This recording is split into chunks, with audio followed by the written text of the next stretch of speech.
Hello learners, I am Dr. Kirti Jainani. Welcome to my channel Management Lessons.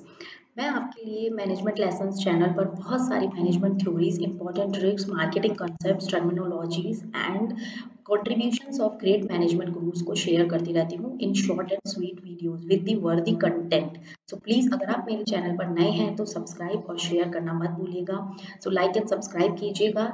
In this video we are here to come up with the topic which is why you need management in healthcare। जैसा कि मैं अपने हर video में बोलती हूँ, miracles in business can happen if management applied, right? So किसी viewer ने हमें ये रिक्वेस्ट करके भेजा था कि प्लीज मैम आप इस पर वीडियो बनाइए कि why management is important in healthcare segment. So on the request of that particular subscriber and viewer, I am preparing this video and launching it for you.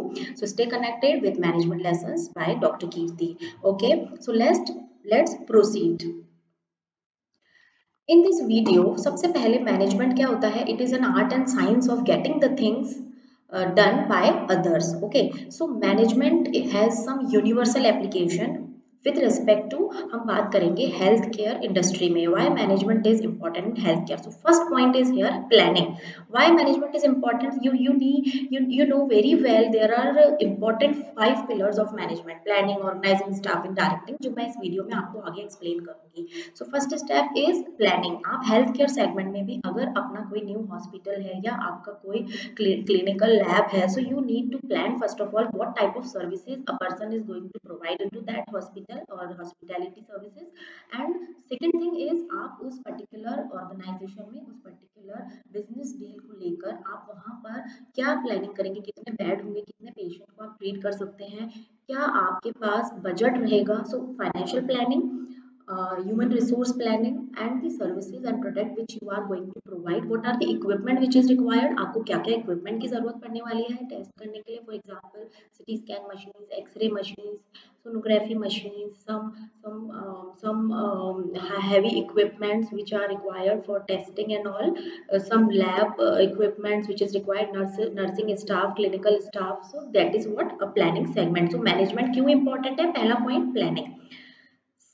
Second step is organising. Okay, आपने plan कर लिया कि आपको particular hospital industry में या health care segment में अगर मैं बात करूं, so first of all you have plan the budget, you have plan the product and services which are going to provide and you have plan the human resource which is requirement of organisation. Second step में आप करोगे organising. आप कहां से staff को higher करोगे, आप कौन से इक्विपमेंट कहां पर ऑर्डर करके मंगाना चाहते हो. आपको एक क्लिनिकल चार्ट प्रिपेयर करना पड़ेगा. उस चार्ट के थ्रू आपको इंडस्ट्रीज विजिट करनी पड़ेंगी. डायरेक्टली आपको सर्विस प्रोवाइडर्स को हेल्प करनी पड़ेगी. आपको कुछ इक्विपमेंट हो सकता है इंपोर्ट करने पड़े अपनी हॉस्पिटल हेल्थ केयर डिपार्टमेंट के लिए. कुछ इक्विपमेंट आप मैन्युफैक्चर्ड बाय इंडिया भी आप यूज कर सकते हो. Obviously India is great, so you can use those particular services. तो आपको एक्सप्लोर करना पड़ेगा with the in the organising part of management. आपको ऑर्गेनाइज करनी पड़ेगी कि आप मिनिमम बजट में मैक्सिमम आउटकम कैसे निकाल सकते हो, right. Third step is staffing. Of course आपको पेपर में ऐड देना पड़ेगा या आपको कैंपस हायरिंग करनी पड़ेगी मेडिकल कॉलेज यूनिवर्सिटी से अगर आप कोई टेक्निकल और मेडिकल स्टाफ को हायर करना चाहते हैं अपनी हेल्थ केयर इंडस्ट्री में. So obviously staffing is also required. आप पेशेंट्स को कैसे टैकल करोगे, कौन सा सेगमेंट टॉप मैनेजमेंट में रहेगा, कौन सा मिडिल लेवल में रहेगा और कौन सा लोअर लेवल मैनेजमेंट में रहेगा. So staffing and giving them probable accountability and the responsibility for the healthcare segment is very much important. कि आप किसको क्या रोल और रिस्पॉन्सिबिलिटी दोगे, किसकी क्या अकाउंटेबिलिटी रहेगी और किस पर्टिकुलर सेगमेंट में आप स्टाफिंग कर रहे हैं, उसके लिए एलिजिबिलिटी क्राइटेरिया क्या होने वाला है. आप रिक्रूटमेंट से रिलेटेड सारी प्लानिंग करते हो आपके थर्ड स्टेप में. So obviously management is very much required. कितना स्टाफ कितने लोगों को देखेगा एक पेशेंट के ऊपर, आई मीन 100 या 10 पेशेंट्स के ऊपर आपको कितने डॉक्टर्स की रिक्वायरमेंट होने वाली है, कितनी नर्सेज चाहिए, कितने बेड्स चाहिए. So that is what staffing segment which is required into healthcare too. Next step is directing. Obviously as per their eligibility, as per their qualifications आपको उनको डायरेक्ट करना पड़ेगा. रोल्स एंड रिस्पॉन्सिबिलिटी मैंने आपको previous videos में भी explain किया है कि फ्यूल्स के प्रिंसिपल में आप पढ़ते हो प्रॉपर डायरेक्टिंग होनी चाहिए, दो बॉसेस नहीं होनी चाहिए, line of control, span of control. तो इसी तरीके से आपको कौन किसको रिपोर्टिंग करेगा, कौन किसके, ऑब्वियसली सिस्टम प्रोवाइड होगा, ईआरपी सिस्टम होगा आपका जिसमें आप डायरेक्ट करोगे एम्प्लॉइज को वर्क ऑन रिस्पॉन्सिबिलिटी और डे एंड पर उन्होंने कितने पेशेंट्स को हैंडल किया, कितने पेशेंट्स को आई मीन ट्रीट किया, क्या उनकी रिपोर्ट रही एंड उससे क्या आपको रेवेन्यू जनरेट हुआ, और उनसे आपकी आई मीन क्या क्या रिक्वायरमेंट फुलफिल हुई पेशेंट की। एंड आपके यहाँ पर अगर कोई चीज़ आपने देखा होगा मेडिकल स्टोर या आप किसी डिपार्टमेंट में जाते हो, कोई मेडिसिन अगर नहीं है तो वो नोट डाउन करते हैं। Similarly if something is required in your organization and workplace, you have to direct to the other person which is related to provide those services or the products or equipment to your hospital industry. So directing also plays very important role. Next important segment है controlling. Of course आपको measure करना पड़ेगा कि जैसे आपने एक दिन में for example अभी जैसे कोविड का टाइम चल रहा है, so all the organizations which is related to medical or healthcare industry, so they are I mean actively engaged in India for the vaccination. Okay, तो आप controlling करते हो at the day end कि आपने एक दिन में कितने लोगों को enroll करने का टारगेट था, कितने आपके जो क्राउड है उसको आपने प्रोवाइड कर दी vaccination, and what are the feedbacks, उससे आपको कितने लोगों को टाइमली अवेलेबल हो गया या क्या क्या स्लॉट है। अभी आपने देखा होगा पहले 60+ इंडिया में स्टार्ट हुआ था vaccination, so that is what a part of planning. So health care में प्लानिंग की बहुत इंपॉर्टेंट रोल है, management plays very important role. आपने ऑर्गेनाइज किया, जगह जगह पर बूथ असाइन किए, कंप्यूटर सिस्टम बनाया, ईआरपी सिस्टम बनाया जहाँ से लोगों को डायरेक्ट हो सके, so that is what a part of controlling. At the end आपने प्लानिंग की, ऑर्गेनाइजिंग की, स्टाफ हायर किया, कौन किस किस को सप्लाई कराएगा, कैसे कौन मेडिकल स्टाफ है जो वैक्सीनेशन को प्रोवाइड कराएंगे, घर घर में जाकर अवेयरनेस क्रिएट करेंगे। और कई लोग जो आपके आपके पर्टिकुलर मेडिकल फैसिलिटी पर वैक्सीनेशन के लिए एलिजिबल है, उनको कॉलिंग आती है, मैसेज आता है। So that is not a part of controlling कि आप कैसे अपने सिस्टम को इम्प्लीमेंटेशन कर रहे हो। Again coordinating plays very important role. जैसे आपने वैक्सीनेशन ले लिया एंड हेल्थ केयर में आपको लाइव एग्जांपल्स एक्सप्लेन कर रही हूँ, then you have to probably receive the message कि आपका वैक्सीनेशन इस डेट को हो गया, नेक्स्ट वैक्सीनेशन डोज आपका ड्यू है इस डेट को। So that is not a coordinating with the patients. Okay, how you are coordinating. Then motivating your employees. अगर जैसे आपने देखा कोई प्रेजेंट सिनेरियो में ही if somebody is not feeling well, तो आप उनको क्या करते हैं, डॉक्टर्स मोटिवेट कर रहे हैं, हमारे फ्रंटियर्स जो एक्टिव कोविड पर्सन्स हैं वो लोग, क्या मेडिकल स्टाफ है, पुलिस वर्कर्स हैं एंड एक्स्ट्रा वर्कर्स जो है हेल्प कर रहे हैं अपने स्टाफ को डेवलप करने के लिए, उनको मोटिवेट करने के लिए, ताकि वो भी 24 आवर्स आपके लिए available है. So how they are motivating to other persons also and their patients also to get well soon, so that they could not feel depressive. Okay, next is leadership. Leadership also plays very important role कि आपका जो organisation है वहाँ पर leader का क्या important role है, leader कैसे अपने स्टाफ को मोटिवेट रख रहा है, और लीडर क्या क्या पॉलिसीज गाइडलाइंस शो कर रहा है जिससे कि लोगों में पॉजिटिविटी स्प्रेड हो। So leader is very much situational leaders. यहाँ पर मैंने, अगर आपने मेरा प्रीवियस वीडियो नहीं देखा है, मैंने आपको 9 टाइप ऑफ लीडरशिप एक्सप्लेन किया है, so you go through with that video in management lessons. तो बहुत अच्छा वीडियो है, उसमें 50,000 लोगों से ज़्यादा लोगों ने अप्रोच किया and they are saying madam आपने लीडरशिप का बहुत अच्छा वीडियो बनाया। So if you have not gone through, आप प्लीज देखिएगा। तो leadership is also plays very important role in health care department to motivate their employees. Next is learning. Learning plays very important role. Of course technology change हो रहा है, जैसे अगर मैं health care से बात करूँ तो सिस्टम पर हर किसी को अपनी स्टेटस शो करना है। कोविड के आपने आरोग्य सेतु ऐप देखी है, वो ऐप आई है राइट। सो उस ऐप के through people are able to search कि उनके आसपास में कोई इन्फेक्टेड तो नहीं है, and they are generating awareness among the employees. So learning is very important tool. So अगर मेडिकल स्टाफ को ही आपको ट्रेन नहीं किया जाएगा, नई नई मशीन को, नई नई एक्सपेरिमेंट्स को लेकर रिसर्चेज होती रहती है राइट, नए नए इक्विपमेंट्स को लेकर रिसर्च होती है। तो इसी तरीके से learning is plays very important role in management also in every segmentation. Health care में स्पेसिफिकली हर सेगमेंट में इंपॉर्टेंट है। तो ये वीडियो स्पेसिफिकली हेल्थ केयर में मैनेजमेंट का क्या रोल है इसकी रिक्वेस्ट पर बनाया हुआ है। So I am emphasizing and giving the example only healthcare department.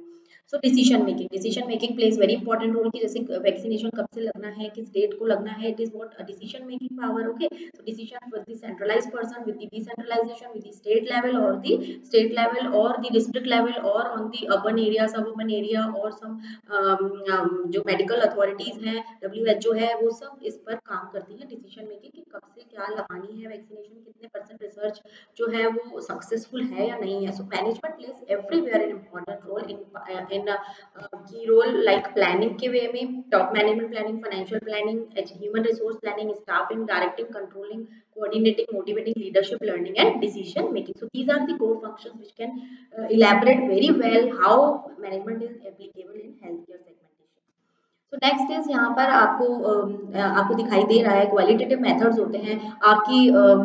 Basically अगर मैं बात करूँ मैनेजमेंट की इन हेल्थ केयर सेगमेंटेशन की, क्यों किस तरीके से हम उनको अप्लाई करते हैं ऑर्गेनाइजेशन डिजाइन के। आप आपके जो एम्प्लॉइज आपने देखा होगा वाइट पैड्स होते हैं, white pad sheet and everywhere cleanliness का ध्यान रखा जाता है। तो आपकी जो पर्टिकुलर इंडस्ट्री है, अगर यहाँ पर अगर अपन हेल्थ केयर की बात करें तो, या फिर एजुकेशन सिस्टम की किसी की बात करें तो स्कूल कॉलेजेस, तो उनका इंटीरियर इस तरीके से होता है कि वहाँ पर ऑटोमेटिकली मोटिवेशन हो, पॉजिटिव एनर्जी हो। तो organization design plays very important role.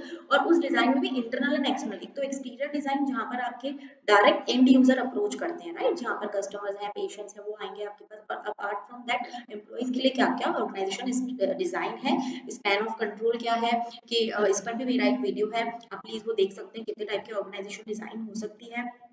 Straight होती है, लीनियर होती है, मैट्रिक्स होती है ना। तो उसमें कौन पर्सन कितने लोगों को रिपोर्टिंग करेगा, वो ऑर्गेनाइजेशन का चार्ट है, वो पर्टिकुलरली क्लियर होना चाहिए। इसलिए भी मैनेजमेंट एप्लीकेबल है हेल्थ केयर सेगमेंट में। पर्सनल मैनेजमेंट हम पहले ही अंडरस्टूड कर चुके हैं, मैं आपको एक्सप्लेन कर चुकी हूँ। ह्यूमन रिसोर्स किन की क्या एलिजिबिलिटी क्राइटेरिया, उसके अकॉर्डिंग उनकी क्या क्या अकाउंटेबिलिटी होनी चाहिए, उनको क्या क्या आपको सर्विसेज प्रोवाइड करनी है, उनकी सैलरी क्या रहेगी, एक्स्ट्रा बेनिफिट क्या रहेंगे, अगर वो आई मीन डिससेटिस्फाइड है तो उसके लिए आपके पास क्या फीडबैक है, क्या आपके पास कंट्रोल सिस्टम है। Communication, communication plays very important role. जैसे मैंने आपको एक्सप्लेन किया कोविड के टाइम पर, you are receiving a message, you are receiving like Aadhaar registration you have done in India, and then you are again receiving a message कि आपका next vaccination due इस date को है। So that is what communication with the top management. तो आपको message आ रहा है particular medical staff से, या आपको एक सेंट्रलाइज पोर्टल से, जो भी एलिजिबल है वैक्सीनेशन के लिए एज पर देयर एज और the other criteria.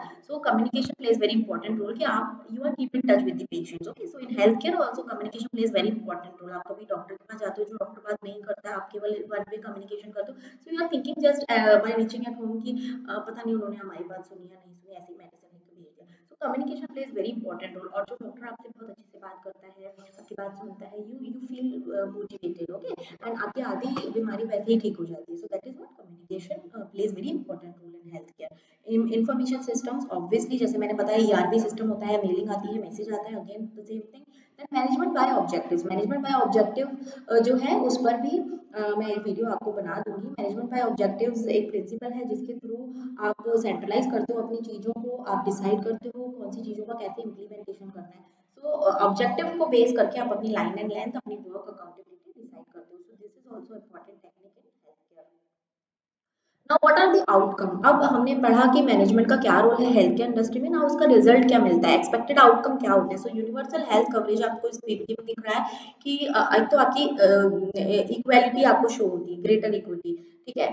Greater equity क्या होता है कि आप हर कोई इक्वली फील करता है, एवरीबडी फील मोटिवेटेड, इंटरनल जो एनवायरनमेंट है ऑर्गेनाइजेशन का वो अच्छा रहता है। इंप्रूव्ड हेल्थ आउटकम, अगर आपका कम्युनिकेशन है, प्लानिंग है, प्रॉपर ऑर्गेनाइजिंग है, कम्युनिकेशन हो रहा है पेशेंट से, आपकी फाइनेंशियल प्लानिंग ठीक है, बिल्कुल everything is done as per the previous slides जो भी हमने सेकंड स्लाइड में डिस्कस किए थे। तो देन इम्प्रूव्ड हेल्थ आउटकम, आपके जो पेशेंट्स हैं वो जल्दी से जल्दी रिकवर होंगे। देन एफिशिएंट अकाउंटेबिलिटी, हर कोई अपना ट्रांसपेरेंट सिस्टम है, आपको बिलिंग हो रही है, आपको ट्रांसपेरेंसी है, कम्युनिकेशन है। So there is no bug, okay. Top management to lower level भी कोई बग नहीं आएगा, कोई मिसकम्युनिकेशन नहीं होगा, एंड ट्रांसपेरेंसी रहेगी तो आपके पेशेंट्स भी पॉजिटिव रहेंगे एंड सेटिस्फाइड रहेंगे with respect to health care industry. Increase job, आपकी जॉब अपॉर्चुनिटी इंक्रीज होगी। अगर इंटरनल एनवायरनमेंट अच्छा है तो लोग चाहेंगे कि आपकी ऑर्गेनाइजेशन से जुड़ें, और बहुत ज्यादा लोग आपके यहाँ पर रिटेंशन रेट बहुत अच्छा रहेगा। So financial protection, financial protection also is very important. जैसे जो भी इंश्योरेंस पॉलिसीज होती हैं, हाँ ऑब्वियसली एक इंपॉर्टेंट पॉइंट है जो है कि एक तो पेशेंट के पार्ट पर हेल्थ केयर में मैनेजमेंट बहुत इंपॉर्टेंट है, like communication, coordination, financial planning and all. उसके बाद एम्प्लॉय सेगमेंट में बहुत इंपॉर्टेंट है। एंड थर्ड थिंग इज जो आपकी थर्ड पार्टी होती है, जैसे इंश्योरेंस है, कई लोगों को मेडिकल फैसिलिटीज चाहिए होती है, मेडिक्लेम है या हेल्थ इंश्योरेंस ले रखा होता है। तो फाइनेंशियल प्रोटेक्शन ऑल्सो, उसको लेकर भी आपको मैनेजमेंट में बहुत सारी टेक्निक्स टूल्स हैं जो कि आपको सेटिस्फाइड रखता है आपके कस्टमर्स को। तो उस एंड पर भी मैनेजमेंट बहुत इंपॉर्टेंट रोल प्ले करता है with respect to third party management. And obviously this is the universal chain which motivates your employees. So that's all in importance of management in healthcare. Miracle in business can happen if management applied. अगर आपको ये video अच्छा लगा हो related to health care importance of management, तो please आप मेरे video को लाइक और सब्सक्राइब करना ना भूलें। मैं हूँ Kirti Jainani, professor, researcher and consultant. Thank you so very much. watching and stay connected.